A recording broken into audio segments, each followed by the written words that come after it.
आयोजित केलेल्या या निर्धार मेळाव्याच्या प्रसंगी उपस्थित असलेले आजच्या कार्यक्रमाचे अध्यक्ष, शिवसेनेचे मुख्य प्रवक्ते, आमचे सगळ्यांचे आपले मार्गदर्शक आदरणीय खासदार अरविंद सावंत साहेब, आदरणीय सुधीर भाऊ सूर्यवंशी, आदरणीय खासदार संजय भाऊ देशमुख, आदरणीय आमदार देरकर साहेब, आदरणीय आमदार सिद्धार्थ बोखरा, आमदार गजानन भाऊ लवटे, बुलढाणा, वाशिम, अकोला, अमरावती, यवतमाळ, वर्धा.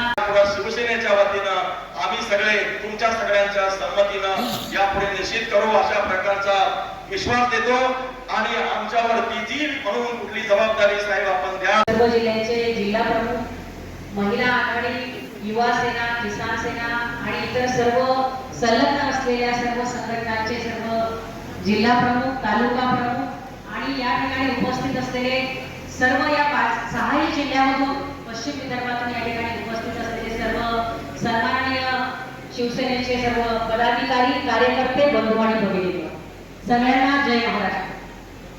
आज या ठिकाणी या निर्धार मेळाव्याच्या माध्यमातून आदरणीय आपले उपनेते आणि आमदार नितीन बापू देशमुख यांनी आपल्या सगळ्यांना पासून या ठिकाणी अभिनंदन करते आणि त्यांचे आभारही मानते. मी या ठिकाणी आपल्या सगळ्यांच्या साक्षीने मला आभार मानायचे पक्षप्रमुख आदरणीय उद्धव ठाकरे साहेबांची. सगळ्यांना कल्पना आहे की 2024च्या निवडणुकीमध्ये बुलढाणा विधानसभा मतदारसंघामधून आदरणीय उद्धव ठाकरे साहेबांनी मला उमेदवारी दिली आणि ही उमेदवारी प्रभू रामचंद्र आदर्श वाटतात, जे अन्यायविरुद्ध लढले, जिंकले, पण सत्तापेपासून होते, जे अत्याचारक होते, असे प्रभू रामचंद्र आमचे आदर्श आहेत. ते मर्यादा पुरुषोत्तम होते म्हणून ते आमचे आदर्श आहेत. तुमचे आदर्श कोण आहेत ते का सांगून टाका. किती धादांत कुठं चीन मध्ये घुसतय, एक आवश्यक काढत एक गाव बसवलं चीनमध्ये. पाकिस्तान व्याप्त काश्मीर आम्ही घेऊन 11 वर्षात घेतलं नाही. 170 कलम रद्द करू. मी कॅबिनेट मिनिस्टर होतो, मला आनंद वाटला. वंदनीय शिवसेना प्रमुखांचं स्वप्न साकार झालं. टाळ्या वाजवल्या, नाचायला शिल्लक होतो. आज एकही हिंदू पुन्हा काश्मीरात जाऊन त्याचा पुनर्विश्वास झाला नाही. भारतीय जनता पार्टीला हे प्रश्न तुम्हाला विचारणार आणि म्हणून हे तुम्ही प्रश्न विचारा. शेतकऱ्यांचे प्रश्न विचारा, महागाईचे प्रश्न विचारा, महिलांना विचारा. बाई 1,500 रुपये काय नाही विचारलं. मणिपूरचं काय झालं? जात्या मध्ये दाणे लढती सुपात वे असती. मणिपूर आमच्या सीमेवर असे, पण तिथल्या महिन्याचा उद्धार इतका हिणकत या देशाच्या संस्कृतीला काळीमा पडणारा प्रकार घडला. आमच्या महिलांना रागणे आला. या देशात आमच्या महिलेची विवस्त धिंड काढली गेली. एका शब्दानं आज तागायत देशाचे पंतप्रधान बोललेला आहे. आता त्यांचे एक व्हिडिओ फिरते, ये सब लोग रेवड़ी बांटते हैं, रेवड़ी बांटकर वोट लेना चाहते हैं, तो 1,500 रुपया क्या था? ते कसं दिसतात. आणि म्हणून तुम्हाला एक गुंगी दिली जाते, नशा दिली जाते. त्या नशेमध्ये सांगता बघा बाबा हे हिंदुत्वाचा विरोधी आहे. वंदनीय शिवसेना प्रमुखांनी तुम्हाला हिंदुत्व शिकवलं रे बाळा. भारतीय जनता पार्टीच्या सर्व नेत्यांना सांगतो मी, देशातील तुम्हाला हिंदुत्व कोणी शिकवलं असेल तर ते वंदनीय हिंदुत्व सम्राट शिवसेना प्रमुख बाळासाहेब ठाकरे यांनी शिकवलं. तुम्ही आम्हाला शिकवण्याच्या भानगडी पडू नका बरं. तुमचं हिंदुत्व बेगडी आहे, ढोंगी आहे. जब से कहो हम हिंदू है अशी घोषणा देऊन आम्ही लढलो. त्या निवडणुकीमध्ये आम्ही लढलो, जिंकलो. जिंकल्यानंतर वंदनीय शिवसेना प्रमुखांना शिक्षा झाली. काय झाली? 6 वर्ष यापुढे तुम्हाला निवडणूक लढवता येणार नाही. आणि त्याच्यापेक्षा वाईट शिक्षा कोणती झाली? तर जो बाबासाहेबांनी आम्हाला अधिकार दिलाय तो अधिकारच काढून घेतला असेल तर तुम्हाला मतदान करता येणार. हिंदुत्वासाठीचा लोकांचा त्याग शिवसेना प्रमुखांनी. तुम्हाला हिंदुत्व नको आहे ना, तुम्ही हिंदूंच्या बाजूने ना तुम्ही कुणाच्याही बाजूने आहात. तुम्ही कुणाच्या बाजूने असाल तर ते फक्त सत्तेच्या बाजूने आहात आणि तुमच्या 2 मित्रांसाठी लढताय. ते इथे बसतात विचारा. आता एक कोऑपरेटिव्ह युनिव्हर्सिटी काढली, सहकारी विद्यापीठ काढलं. ते सहकारी विद्यापीठ आपल्या देशामध्ये सहकाराची सगळ्यात मोठी चळवळ कुठं चालते? महाराष्ट्रात. विद्यापीठ कुठं? गुजरात. तुम्हाला काहीच नाही वाटत? त्या विद्यापीठाचं नाव दिलं हरिप्रसाद पटेल म्हणून कोण आहे त्यांचं नाव दिलं, आणि त्या पटेलांचं नाव दिलं. कोण आहे बाबा? मग मी शोधलं, नंतर मला माहिती मिळाली की वल्लभभाई पटेल, मोरारजी देसाई आणि हे पटेल त्या तिघांनी म्हणून एक दुधाचं आंदोलन केलं होतं. आनंद म्हणून नाही, त्या दुधाचं आंदोलन त्यांचं नाव. म्हटलं मी भाषणात करतो. म्हटलं हो, कसं विसरतात कर्मवीर भाऊराव पाटलांना, कसं विसरतात विखेंना, गावागावात शेतकऱ्यांकडे भीक मागून साखर कारखाना उभा केला विखेंनी. महाराष्ट्रानं सरकारी चळवळ रुजवली, जगवली आणि जागवली. महाराष्ट्राचा वारंवार अपमान सगळे कारखाने गुजरातमध्ये गेले, आणि म्हणून आता कसं झालंय, रोज उठलो बातमी, ते हे गेले, ती गेली, तो गेला, हा गेला. किती आले आणि किती गेले, किती आले आणि किती गेले, झाले फरार. पण याद राखा, तुम्ही जरी फरार झाला असताल ना, आणि फरार झाला असता तर शिवसेनेचा दबदबा या महाराष्ट्रात आहे. हा आमचा निर्धार. तो दबदबा ठेवला. तो दबदबा ठेवण्यासाठी जनतेचे प्रश्न घेऊन शिवसेना उभी राहिली, बाकी माणसांचे प्रश्न घेऊन उभी राहिली, महिलांचे, विद्यार्थ्यांचे, योग सगळ्यांचे प्रश्न घेऊन शिवसेना उभी राहिली. 80% समाजकारण करत आलो. आज शेतकऱ्यांना इतकी चेष्टा थोडी केली नाही, तितकी मोठी चेष्टा शेतकऱ्यांची केली. प्रश्नावर आंदोलन करण्यात काय राहत इकडे हात नाही उचलला. निदान पेरायला असेल ना, ते नांगर पेरत तर जा. म्हणून सांगतो, निष्ठा, तुमच्या निष्ठा टाकला पोहोचू द्या. म्हणजे आपल्याला हात विनंती. एक कैलास असतात ना, कैलास बुलढाण्यातला शेतकरी, तरुण मुलगा, स्वतःसाठी नाही का, माझ्या आजूच्या गावाला पाणी नाही म्हणून त्या शेतकऱ्याने आत्महत्या केली. जिल्हा पेटला पाहिजे होता, खरं पेटतच नाही. आता ओशाही झालं होतं आपण. वारंवार संविधानाची वाट लावली जाते. तुम्ही कसं विसरता हो? त्या निवडणूक आयुक्त तो नेमला जातो, तो निवडणूक आयुक्त नेमण्याचा एक कायदा होता. त्या कायद्यामध्ये देशाचे पंतप्रधान, विरोधी पक्षाचा नेता आणि सरन्यायाधीश होते. भारतीय जनता पार्टीने कायदाच बनवून टाकला, आणि कायदा असा केला, सरन्यायाधीशांना काढून टाकलं, आणि सरन्यायाधीशांच्या जागी देशाचे पंतप्रधान ज्याला एकतील असा दुसरा मंत्री राहील. म्हणजे काय झालं, दोन विरुद्ध येते लोकशाही. आम्ही संविधान खतरेने डॉक्टर बाबासाहेब आंबेडकरांचा विजय बोलत असतो, आपण विसरतो डॉक्टर बाबासाहेब आंबेडकर इतकं खतरेने. आणि म्हणून एखाद्याला संविधानावर बोललाय, नशीब आहे त्यांच्या चाचीच्या वर गेलेलं आहे, त्यांनी संविधानच बदलून टाकलं असतं. मग तुमचा जो आवाज आहे तो बंद करण्याचा प्रयत्न आहे. माझ्या गावागावात त्यांच्यातलं आकडा मोठा सांगितला, या गावात खरंच जाता काय तुम्ही? माझ्या तालुका प्रमुखांना विनंती, तालुका प्रमुखांनी खाली उपतालुका प्रमुखांनी त्या सर्कल प्रमुखांच्या बैठका घ्या आणि त्याला वेळापत्रक द्या. आपल्याला हा विषय घेऊन उभा महाराष्ट्र जागा करायचा आहे. उभ्या महाराष्ट्रात होतंय माहिती नाही, पण मी आज सांगतो तुम्हाला, आपण जे आंदोलन करू उभ्या महाराष्ट्राला आपल्या पश्चिम विदर्भाचा पाठपुरावा करावा लागेल. अरे वा, काय तुम्ही केलं, असंच आंदोलन आमच्या जिल्ह्यामध्ये झालं पाहिजे. मला एक आंदोलन तुमचं कौतुक केलं पाहिजे, परागने केलं. ते परवा चक्काजाम केलं, आणि चक्काजाम करताना कुणाचे एकाकडे जमले, दुसऱ्या बाजूला दुसरी पण गजनी गावा. छत्रपती शिवरायांबरोबर अशी माणसं होती बरं. बाजीप्रभू देशपांडे या प्रत्येक जिल्ह्यामध्ये जिल्हानिहाय ट्रॅक्टर मोर्चा लागला. एवढा 500 ट्रॅक्टर शेतकऱ्यांचे, आणि शेतकऱ्यांना घेऊन उद्याच्या 2 मेला जिल्हाधिकारी कार्यालयावर मोर्चा काढायचा आहे. जोरात करा. तयार आहात ना? पुढच्या काळात मागे मी बाहेर ठरवलेला 2 मेला 1 मे महाराष्ट्र दिन आहे, 1 मे कामगार दिन आहे. 106 हुतात्म्यांनी प्राण देऊन मुंबईचा संयुक्त महाराष्ट्र मिळवला आहे. 2 मेला माझा विदर्भातला प्रत्येक जिल्हा मोर्चाकडे आणि उभ्या महाराष्ट्रातील सगळे जिल्हे जे पश्चिम विदर्भात घडलं ते माझ्या जिल्ह्यात पण करू असतात. सगळे जिल्हा पण म्हणतील आणि उभा महाराष्ट्र शेतकऱ्यांच्या, कष्टकऱ्यांच्या, महिलांच्या, बेरोजगारांच्या साठी रस्त्यावर चालला.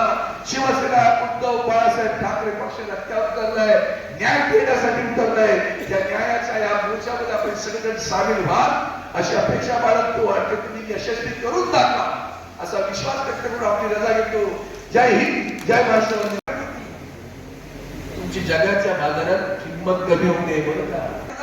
तेव्हा तेच नरेंद्र मोदी मनमोहन सिंगांबद्दल अथवा बोलले, अतिशय अपमानकारक बोलले. म्हणाले भ्रष्टाचारी पंतप्रधान आहे, देशाचा रुपया घसरतोय. शेतकरी बांधवांनो, शेतीला भाव कुठे आहे? तुमचाच भाव राहिला नाही जगाच्या बाजारपेठेत. आणि तरी आम्ही विश्वगुरु आहोत, तरी आम्ही विश्वगुरु म्हणून संबोधतो सुखाला. ज्या ज्या गोष्टीला तुम्ही विरोध केला त्याच गोष्टी तुम्ही अंमलात आणून ढोल वाजवता. तुम्हाला कळत नाही का? मी परवा एका पत्रकाराला म्हटलं, मला एक असं सांग की गेल्या 11 वर्षात देशाचे पंतप्रधान खरं कधी बोलले? 15 लाख मिळाले का तुम्हाला? तिथून पुन्हा निर्लज्जपणे आम्ही सांगतो हे जुमला था. आम्ही खोटं बोलले कबूल केलं तर सुद्धा मला तुमचं आश्चर्य वाटतं. काल परवाकडं महात्मा फुलेंची जयंती झाली, पाठोपाठ त्याच्यावर रामनवमी झाली, हनुमान जयंती झाली, बाबासाहेब आंबेडकरांची जयंती झाली. देशातलं वातावरण पाहिलं तर तुम्ही कसं चाललंय? या जयंतीच्या वेळी जय श्रीराम, हनुमानाच्या मिरवणुका निघाल्या, श्रीरामाच्या मिरवणुका निघाल्या. तुम्ही श्रीराम भक्त? खरंच तुम्ही श्रीराम भक्त आहात का? वेळ लावले लोकांना, जनतेला इतकं वेळावून ठेवले की तुम्ही विसरताय की महागाई झाली हे विसरताय. गॅसचा भाव 50 रुपयाने वाढला विसरताय. महिलांवरचे अत्याचार रोज होत आहेत विसरताय. बेरोजगार वणवण फिरतोय विसरताय. शेतकरी आत्महत्या करतोय विसरताय. शेतकऱ्याच्या शेतमाला भाव मिळत नाही विसरताय. का तुम्हाला कर्जमाफी करू म्हणून सांगितलं, आज केली नाही, राग येत नाही तुम्हाला, विसरताय. तुमच्यातली चिड कुठे गेली? महाराष्ट्र धर्म कुठे गेला? तुमच्यातला महाराष्ट्र धर्मच जाणू नाही. तो खरा महाराष्ट्र धर्म आहे. खरा वीर वैरी पराधीन प्रेता महाराष्ट्र आधार या तो पराधीन झालेला महाराष्ट्र आम्ही पाहतो. तो वीर कसा असेल त्याचा वैरी असला पाहिजे. नितीन देशमुख त्या धाडीवाल्याचे काहीतरी सांगत होते, आता तुमच्या निवडणुका सुरू आहे. तुम्ही आमच्यासाठी जीवाचं रान केलं. असंच 5 वर्षापूर्वी सुद्धा तुम्ही जीवाचं रान केलं. आमदार, खासदार, मंत्री झाल्यानंतर तो कार्यकर्त्याला भरून जाते. त्याला वाटते की माझ्याचमुळे मी आमदार झालो, माझीच ताकद आहे म्हणून मी इथं खासदार झालो, माझीच ताकद आहे म्हणून मी आमदार झालो. साहेब, बुलढाण्याचे आपले आमदार खरात साहेब, खरात साहेबांचा 4 महिन्यापूर्वी ह्या विदर्भात परिचय होता.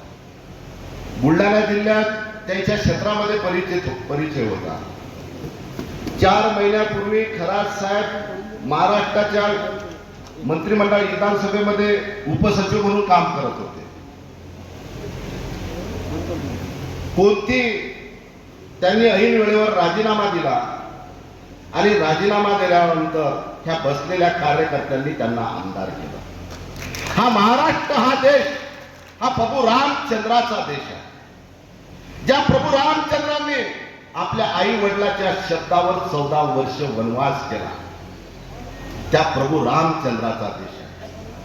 ज्या प्रभू रामचंद्रांनी आपल्या आई वडिलाचा शब्द पाळला आणि 14 वर्ष वनवास केला आणि 14 वर्षात रावणाचा वध त्या वनवासात केला, तसे आमचे कार्यकर्ते आहेत. उद्धव साहेबांनी खरात साहेबांना उमेदवारी दिली. जसा प्रभू रामचंद्रांनी आदेश आई वडिलाचा पाळला, तसा आदेश उद्धव साहेबांचा आदेश सर्व शिवसैनिकांनी पाळला. असाच आदेश 5 वर्षापूर्वी सुद्धा या महाराष्ट्रात सर्व कार्यकर्त्यांनी शिवसैनिकांनी पाळला. काय बोलतात तिकडे 40 आमदार मतदार झाले. एकनाथजी शिंदे सांगतात आम्ही ताकद नव्हती, आमची ताकद होती, आम्ही शिवसेना मोठी केली. साहेब मला तरी वाटते, मी वयाच्या 23व्या वर्षापासून लोकप्रतिनिधी आहे. 10 वर्ष पंचायत समिती मेंबर होतो, 10 वर्ष जिल्हा परिषद मेंबर होतो. तुमच्या आशीर्वादाला 10 वर्ष विधानसभेचा आमदार उद्धव साहेबांच्या आशीर्वादाला. पण ह्या 25 वर्षात एकदा सुद्धा विदर्भात एकनाथजी शिंदे दिसले नाही. मग एकनाथजी शिंदेने कोणती विदर्भात शिवसेना मोठी केली? हे जे कोणी शिवसेना मोठी केली असेल तर ह्या कार्यकर्त्यांनी केली. गुलाबराव पाटील सांगतात आम्ही शिवसेना मोठी केली. अरे गुलाबराव, तुम्हाला ज्यांनी निवडून दिलं त्यांनी शिवसेना मोठी केली. शिवसेना कोणी मोठी केली असेल तर इथं बसलेल्या सदस्यांनी केली. मला सुद्धा 10 वर्षापूर्वी या महाराष्ट्रात कोणी ओळखत नव्हतं कोण नितीन देशमुख आहे म्हणून.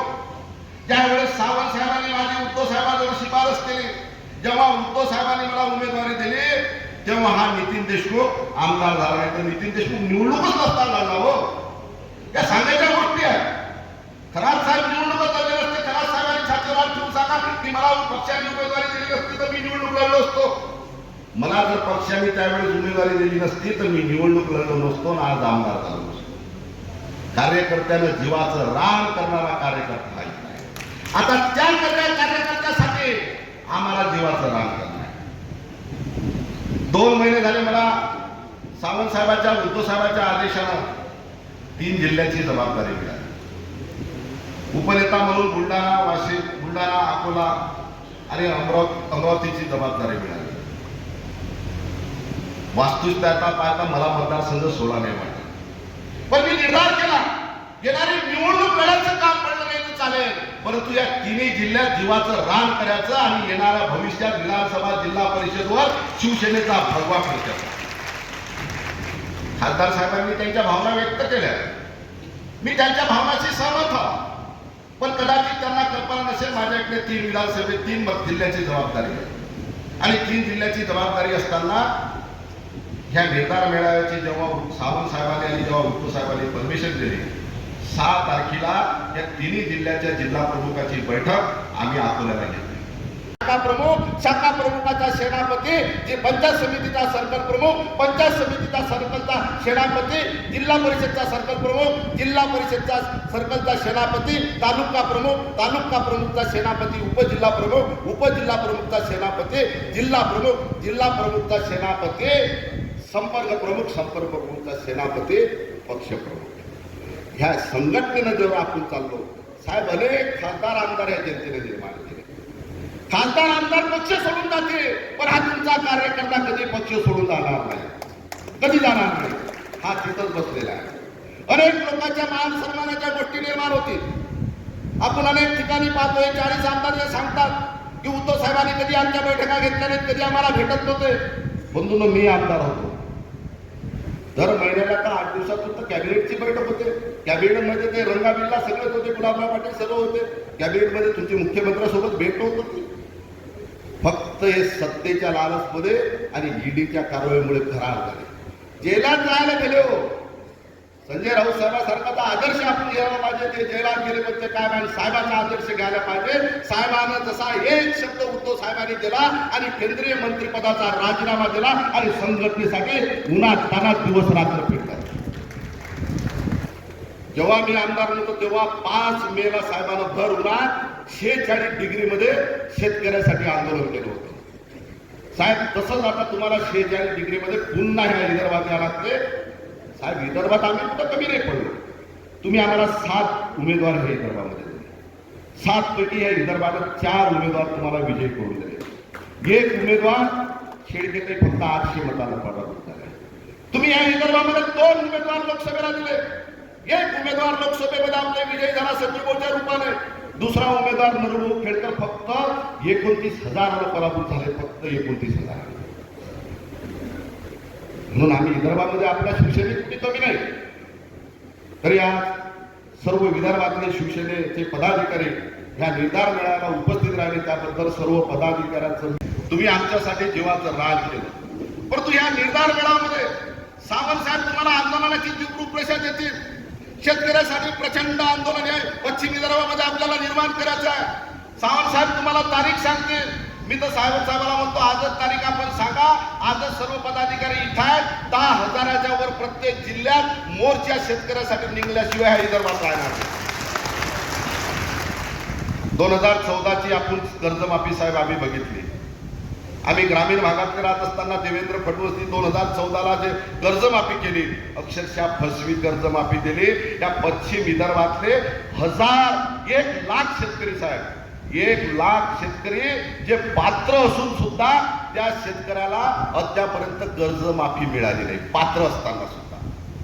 आणि त्या शेतकऱ्याचा सन्मान साहेब, शेतकऱ्याच्या दिवाळीच्या दिवशी, भर दिवाळीच्या आदल्या दिवशी आमच्या जिल्ह्यामध्ये पालकमंत्र्यांनी आणि जिल्हाधिकाऱ्यांनी मुख्यमंत्र्याचे सह्याचे फोटो तुम्ही कर्जमुक्त झाले म्हणून शेतकऱ्याला दिले.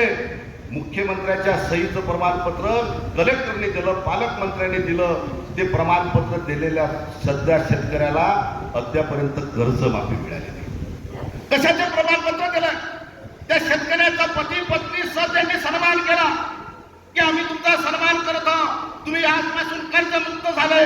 परंतु त्या शेतकऱ्याला अद्यापर्यंत साहेब कर्जमाफी मिळाली नाही. शेतकरी या विदर्भात आहे आणि आपण त्या देवेंद्रच्या फसवी कर्जमाफीला ह्या विदर्भातला, या महाराष्ट्रातला शेतकरी बळी पडला. साहेब, आज या जानेवारीपासून जेव्हा हे सरकार बसलं तेव्हापासून आमच्या जिल्ह्यात या 3 महिन्यात 48 आत्महत्या झाल्या. जवळपास 300च्या वर या पश्चिम विदर्भात आत्महत्या झाल्या. साहेब, एकीकडे आम्ही हाऊसमध्ये बघत असताना तो नितेश राणेसारखा कुत्रा शेतकऱ्यावर प्रशब्द काढत नाही, याची आत्महत्या झाली, त्याची हत्या झाली. अरे लाज वाटत असेल तर आमच्या विदर्भातल्या 300 शेतकऱ्याच्या आत्महत्या ह्या 3 महिन्यात झाल्या.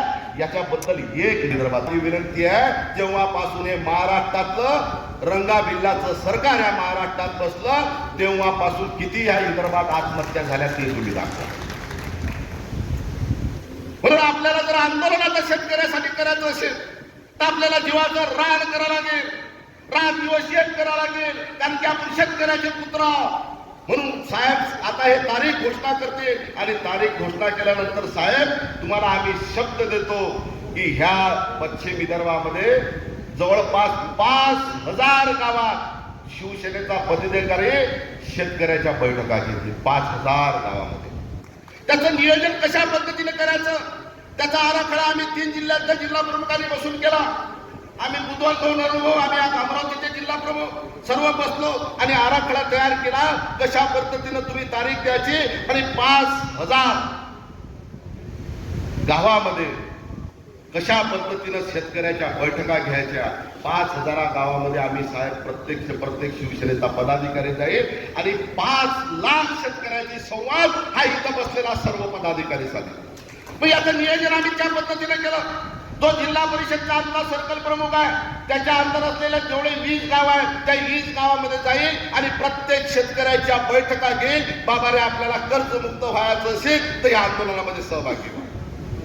साहेब, आम्ही कर्ज हक्काचा आहे. आमच्या सोयाबीनचा भाव काय? 350-400 रुपये सोयाबीनचा भाव आहे. एकरात 10 क्विंटल सोयाबीन होते. आमचेच पैसे सरकारवर आहे, आम्ही भीक मागत नाही, आमचे हक्काचे पैसे आहेत.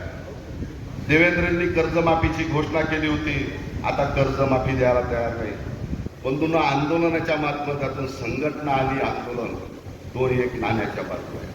आपण जनतेसाठी रस्त्यावर उतरलो, जनतेसाठी काम करत राहिलो तरी आपण निवडणूक जिंकू शकत नाही. जोपर्यंत संघटनेची बांधणी करत नाही तोपर्यंत आपण निवडणुकीत जिंकू शकत